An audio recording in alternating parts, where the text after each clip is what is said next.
Bettina Ortiz y Mena was not accustomed to waiting, a former Miss Venezuela and Miss Universe runner-up. She is now the wife of Miami Auto Parts tycoon Herman Ortiz y Mena.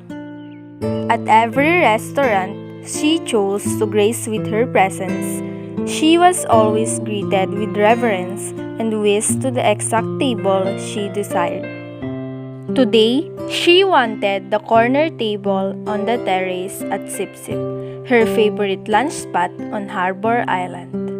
She wanted to sit on one of the comfy orange chairs and stare out at the gently lapping turquoise waters while eating her kale Caesar salad.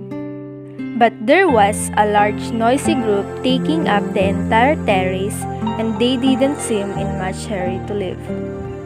Bettina fumed as she glared at the tourists, happily savoring their lunch in the sun. Look how tacky they were.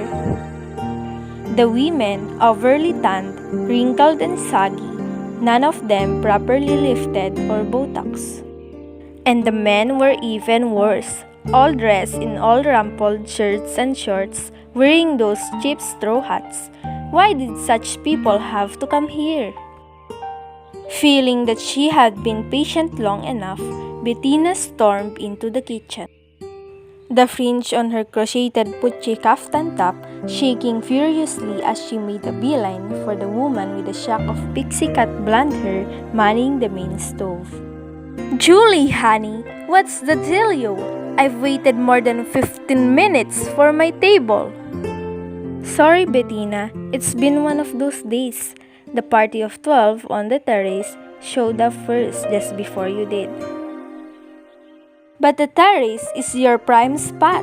Why on earth did you let those tourists take up all the space? Well, the tourist in red fishing cap is the Duke of Glencora. His party just boated over from Windermere. That's his royal huisman, you see moored off the coast. Isn't it the most handsome sailboat you've ever seen? I'm not impressed by big boats.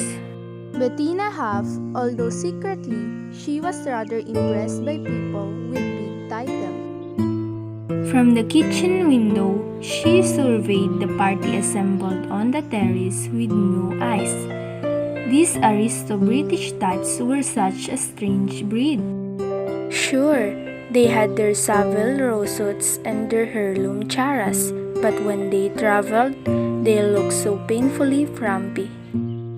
It was only then that Bettina noticed three tan, well-built men in fitted white t-shirts and black Kevlar pants sitting at the adjacent table. The guys weren't eating but sat watchfully, sipping glasses of seltzer water. I assume that's the Duke's security detail. They couldn't be more obvious. Don't they know that we're all billionaires here on Brilliant and this isn't how we roll?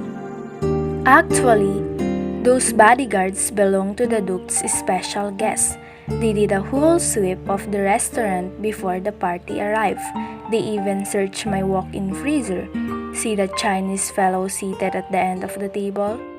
Bettina squinted at the portly, balding, 70-something Asian man dressed in a nondescript white short-sleeved golf shirt and gray trousers. Oh, I didn't even notice him. Am I supposed to know who he is? That's Alfred Chang. He looks like their chauffeur. Doesn't he look like that guy that used to drive Jane Wyman around in Falcon Crest? From what I hear, the chauffeur is the most powerful man in Asia. What's his name again?